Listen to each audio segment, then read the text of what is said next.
This is a short story called Six. Mary had heard the word bitch, of course, often yelled, many times from her husband Arlo. She and Arlo sat at dinner, and he cussed her again, and he used the word bitch. More completely, what he said was, I'm tired of coming home to this shitty food, bitch. That was the context in which he said his penultimate word. Until that moment, she was listening to his complaints, nodding quietly and deferentially in her way, but the word got her thinking. She realized it was an odd thing to call her because she'd never really bitched. In fact, come to think of it, she never bitched once the whole time they were married. Not to Arlo, not to anyone. She tried to remember. Not once, not one time. She never bitched at all, yet the word he used was bitch. She found this confusing. Lost in thought, she quit nodding. She forgot to look sorry, let alone to feel shame, and that was when it happened. He reached out and slapped her, only once on the chin to regain her attention.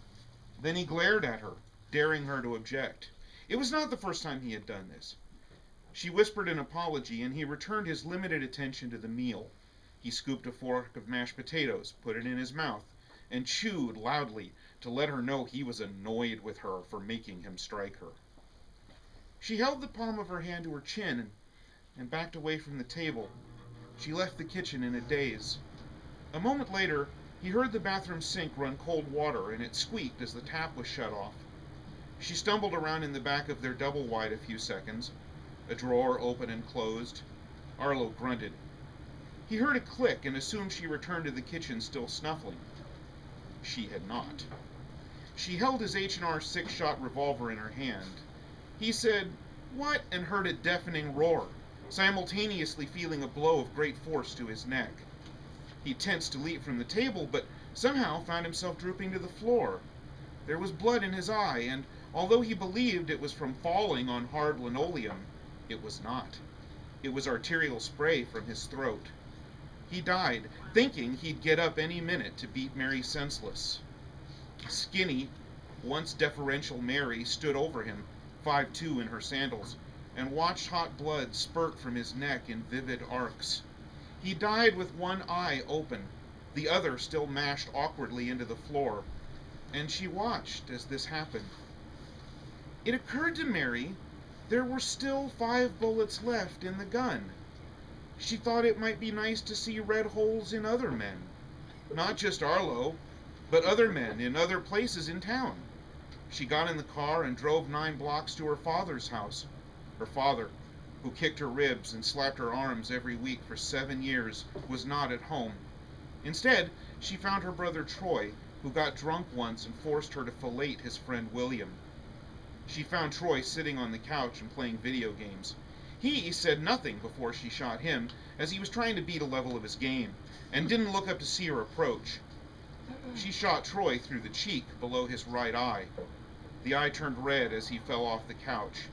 She sat next to him, Indian style, and slammed his head on the floor as he died. She made not one sound the whole time, except when his red eye turned to look at her near the end, and even that sound was only a chuckle.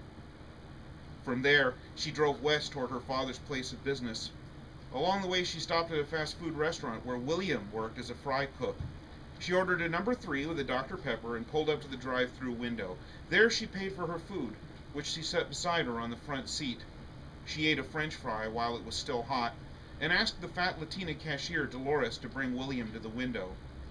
The smear of blood on Mary's forehead did not alarm Dolores, who was preoccupied by her crush on a local video clerk. Instead, she called William to the window as instructed. When William appeared at the window, Mary shot him in the chest and drove away as screams and keening charged the air behind her. I note in passing that William lived. He will never make more than 20 grand a year, because 6 years and 7 months from now, he will die in a single-vehicle car crash in Arlington, Texas. He'll be drunk.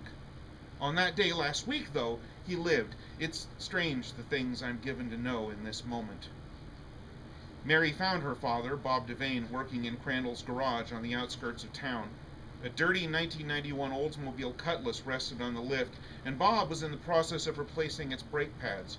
She shot Bob Devane in the groin, a few inches from his penis, because, in addition to beating her, he sometimes raped her in the back seat of his Ford LTD. Bob fell to the ground shrieking and holding his crotch as if he needed to pee. She wanted to shoot him again, but she needed the last 2 bullets for other projects. Instead, she set the gun on a nearby counter and bludgeoned her father with a tire iron until his shrieking stopped, and his face looked like a plate of old hamburger. The iron felt good in her hand, but after the beating, she had difficulty closing her fist around the revolver. She took a deep breath and wrapped her wounded fingers around the grip. A popular guitar song played on the radio, but Mary didn't stop to enjoy the last chorus before she left the garage. She heard sirens as she drove into town, but amazingly, 3 police cruisers sped past her without turning around. It's strange that I know this. The officers neglected to pull her over because Dolores, the window cashier, misidentified the make of Mary's dusty Honda Civic. Instead, Mary parked in the lot of her part-time employer, Main Street Cleaners. There, she waited patiently for a customer to leave before shooting my father, who owned Main Street Cleaners, in the forehead. She did this because my father, who coached Little League Baseball in his spare time and had a rubber singing fish on the wall of his study at home, once put his hands on her breasts and vulva when he was drunk. I knew my father was an alcoholic, but I didn't know he enjoyed groping female employees. Had I known, I would have loved him somewhat less than I did. You're not going to believe this, but I just lost the page. There it is. Okay. I was on spring break that sunny afternoon 4 days ago, but I stopped at Main Street Cleaners to say hi to my dad on the way to South Padre. I walked in as the thunder and cry of my father's death scattered blood in all directions. Without thinking, I touched Mary's arm near her shoulder. There was a single bullet left in Arlo's gun, the one she saved for herself, but in surprise, she turned and shot me in the stomach. I fought death, as young men will, but that was 4 days ago, and now, in 30 seconds, I will die, and there is nothing coming after. I know so much in these final swollen moments, but I find myself unable to speak the words. My mother weeps on the crater in my stomach, and my girlfriend screams Mary's name and calls her a bitch. And though my life will not progress beyond a dark point 15 seconds from now, I have no regrets, because there's nothing in my future to miss, and I was one of the good ones. I treated women as I should, and if I had known Mary, I would not have called her bitch or made her do things she didn't want to do. I was one of the good ones. And yet, blessed as I am with all this rich, mysterious comprehension, knowing Mary as I do, I find myself unable to blame her.